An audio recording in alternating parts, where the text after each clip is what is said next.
sabihin na.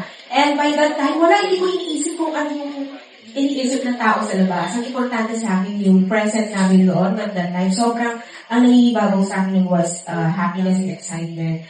Sabi ko, bahala na kung tatanggapin ako ng tao sa labas. Yung pinipray ko, I hope sana mahalin pa rin nila ako, hindi magbababakin sa akin ng mga sinusupport na sa akin sa labas.